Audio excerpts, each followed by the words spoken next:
What's up, y'all? It's Chad here. I wanted to talk about addiction today. I've mentioned before that I'm in recovery from substance abuse, addiction, substance use disorder.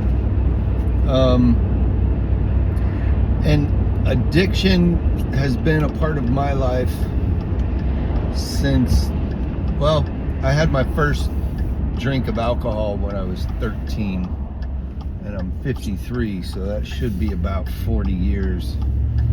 But I've been clean, been sober for since 2020,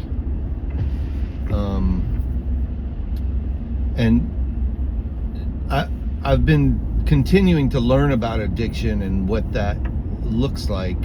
So with addiction, my view on what it is today, it's not a substance. Like, I can be addicted to a substance, but the addiction isn't about that particular substance. It's about the reason for using a substance. So the way I view it these days is there was always a need, there was always some sort of a void that I was trying to fill. And the way that I found relief from that craving was through changing the state of my mind. So I've always kind of defaulted to a depressed mood, and all the science behind it and stuff is irrelevant right now for what I'm talking about. But I've always had this nagging sort of itch, like nothing is quite right or good enough in terms of how my mental state feels. And when I drink or take some drug, it makes me feel good. And when you live in a state of constant underlying mild depression, anxiety, kind of an itchy feeling, like something needs to be done, something needs to happen, it's very hard for me to relax.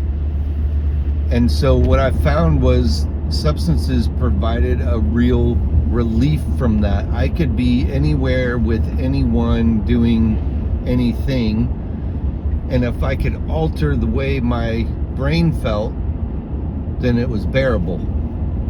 If I couldn't do that, then I was just uncomfortable and not quite right. And that's an awful place to live. Now, there's other addictions besides substances. I've never had a problem with gambling, for example. I don't have the desire to gamble. It doesn't make me feel better. A lot of times what happened, because Megan and I have gone to Vegas, we've played slots and the tables, and it's fun, but the thing that's different between addiction and just playing is I can play and have $100, $200, and I designate that as what I want to use to play the games, and when I lose, it's over.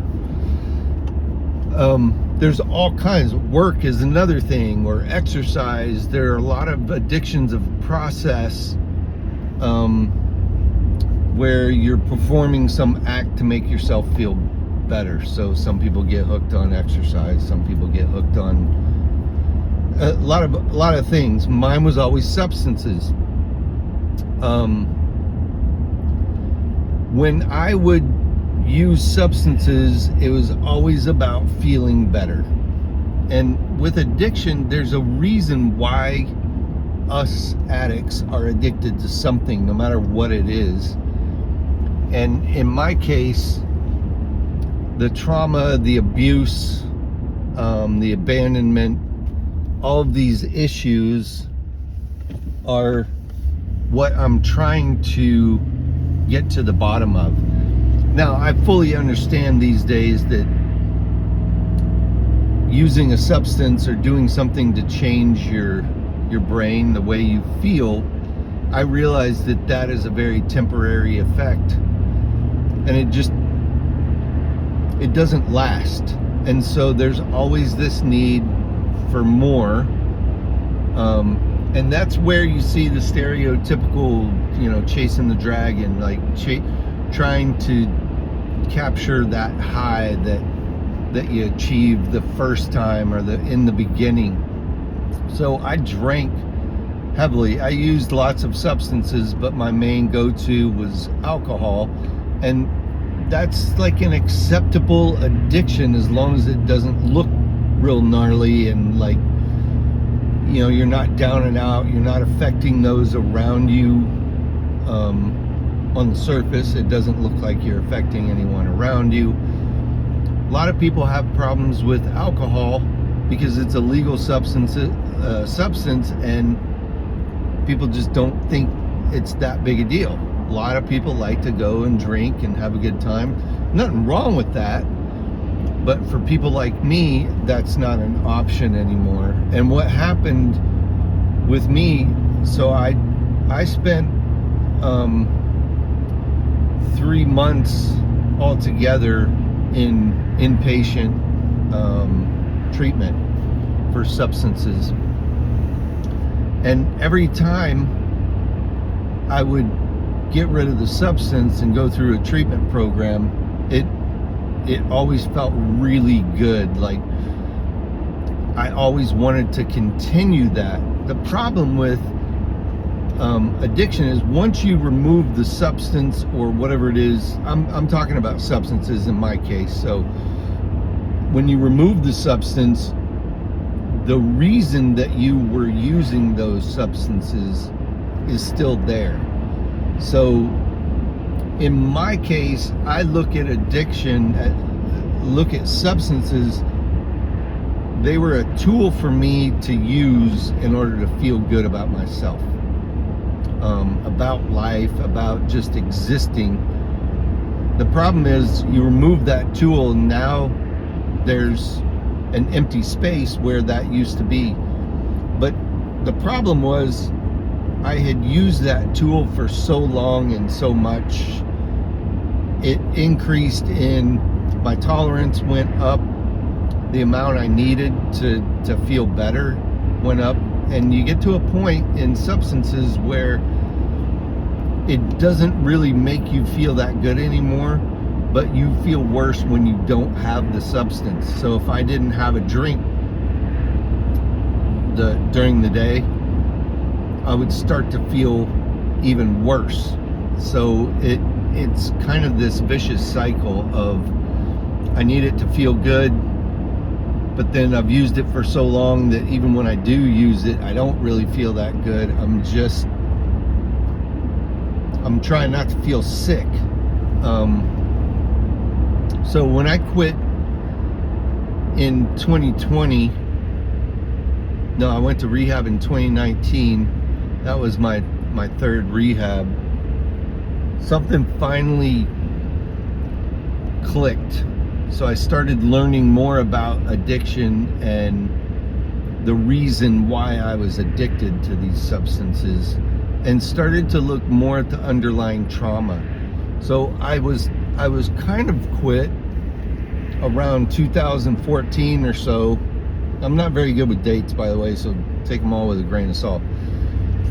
I was getting to the point where I wasn't really using, but I had kind of. Well, and then in therapy, I was working on things, and then some suppressed memories of my childhood sexual abuse came up, and I just decided, that's it, I'm gonna drink. I can't handle this, I can't feel this, I need it to go away, and so I just drank heavily. That was actually about 2016, now that I think about it. So I was drinking for a reason, and I knew it. I had too much I had more than I could handle emotionally, and so I started drinking again by choice. But then it just got worse, and I'd gotten to where I was drinking about a case of beer a day. So I would keep a 12 pack and then a bottle of whiskey. And so it was so much that I was feeling sick all the time. There was a period of time when I could drink and feel normal and even a little bit good, but then I would have to keep going, and then I would end up feeling awful. So over the course of my life, my drinking always got heavier in times of distress. When events would happen or life just wouldn't be going good, so I would rely on that. Now I'm seeing that I haven't drank in quite a few years now, but I can see how I would not be able to maintain my sobriety if I weren't working actively on the issues that were causing me to drink in the first place. So childhood physical abuse, sexual abuse, abandonment. I'm also a highly sensitive person. That's a category of personality.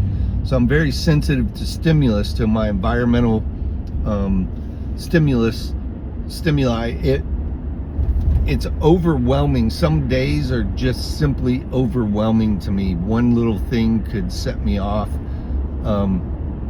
And I have to just recognize when that's happening and take a step back, maybe take a little extra time off. There are ways that I've learned to cope with that, but it used to be, before I realized that that's what I was doing, I just felt this extra urge to drink or use substances, and drugs were always a part of it, on top of the alcohol. Cocaine, meth, opioids, like things, just about anything I could get my hands on. And looking back on that now, it's important to see that it wasn't about a particular substance. Alcohol is not like something I need, and if I get it, I'm fine. If I don't, I'm not fine. It's any substance that's going to change the way that I feel. So recognizing that is so important. And my addiction throughout the years was just a tool. That's like the biggest thing for me now. It was simply a tool. It wasn't what was causing my issues or my problems. It was a solution. It was something that I was using in order to feel better. So it makes perfect sense that that's how my addiction was filling a need. It was a tool that helped me fix something. The problem is, it eventually started causing more problems that I had to fix, and that couldn't fix it. So the point of all this, I think, for me, is we look at addiction in our culture as people that just don't have their shit together. Some more compassionate people will think, oh, well, they've had a lot of bad things, and so they drink or they use drugs or whatever it is. And that's cool, but it's more than that. It's a whole broken system in our society. And when you see a drug addict, somebody that's addicted to a substance, we see weak people, we see people that can't handle stress, all these things that are not accurate. Anyone that has been through some of the things that addicts have been through would maybe find themselves in a similar position, but it looks different for everyone. I was a very high functioning addict. I didn't show up drunk to work. I didn't miss things, just not show up, things like that. I was very particular, very careful about how I presented myself. I'm an intelligent person, a professional person, and I managed to keep that going until my body just gave up, because I drank for almost 40 years. It was like 36 years or something like that, with a few periods of abstinence in between treatment. You know, I'd go for maybe a year or something. But we need to, we don't need to. I suggest that we look at addiction in a different way. The work by Gabor Mate, he's Canadian-Hungarian doctor that has done a lot of research and work on addiction and trauma. And ultimately what it comes down to is having compassion for people with addictions. I didn't even talk, because of my addiction looks like substances. Like you can see that, but there are a lot of addictions like workaholism that are very disruptive to daily life for people and their families. But we tend to celebrate people that work harder, or we tend to celebrate people that they're addicted to exercise and so they're really good athletes. And I'm not saying look at people that are really good at one thing and see that they're addicted to that. That's not what I mean. It's how people use those. What is the goal? What is the purpose for the substance you're using, or the process or activity that you're using? It's to cover up or to replace what we haven't gotten. And mine was emotional needs, and there was abuse and all that. So as a child, you develop this mentality that something is not right, something's wrong, but you don't have the capacity to understand what it is. I'm learning more and more all the time about my addiction and how it plays out, and I look at everything I do now. What am I trying to do? Am I trying to change the way I feel right now, instead of sitting with it in that discomfort and looking at it? If that's the case, then it's something that I have to go, maybe I should try to sit with this. Megan started telling me this, like, as I was healing and learning to cope with this trauma that I have. She would say, sometimes it's okay to just be uncomfortable. And that was huge for me, because it was never okay for me to be uncomfortable. I always wanted to do whatever I needed to do in order to make myself feel better. So with addiction, I would encourage everyone to look at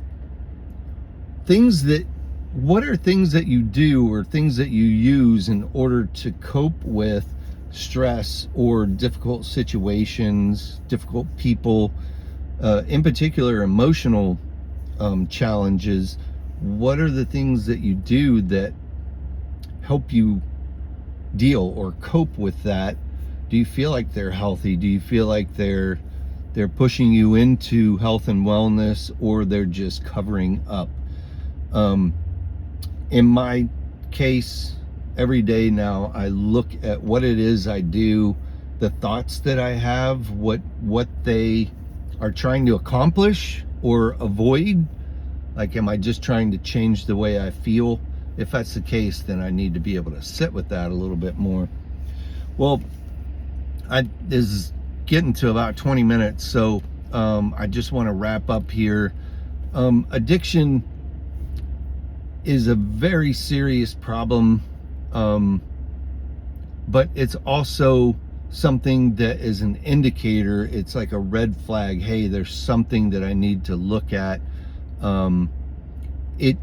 It's a way for us to see that there's an underlying problem, and we can improve our situation by finding out healthy ways of coping with that distress or that stress or that discomfort, instead of just mindlessly numbing what it is that we're trying to not feel. So anyway, I might talk more about this, but I would like to leave this with, please, if you come across someone that you know is addicted, take a step back and think of it as this person is trying to solve a problem. There's a problem in their life and they're trying to solve it. And maybe you could have a little more compassion for them. I know a lot of times addicts, especially when they're in the throes of addiction and it's pretty severe, they're not all touchy-feely. They're not going to be nice and kind and all.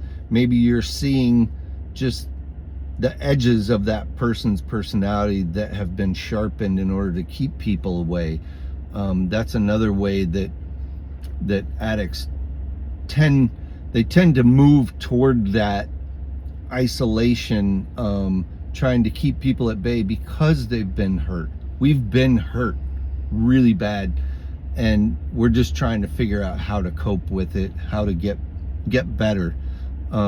And sometimes that's too much, and people just want to hang on to that addiction, and that means that they're not ready to give that up, and they're not ready to address the underlying issues. So anyway, that's about all I got. If you're struggling with addiction and you know it, I cannot encourage you enough, no matter what it takes, to address the underlying issues that you're trying to cover up or mask or change with some form of addiction. Please try to get help.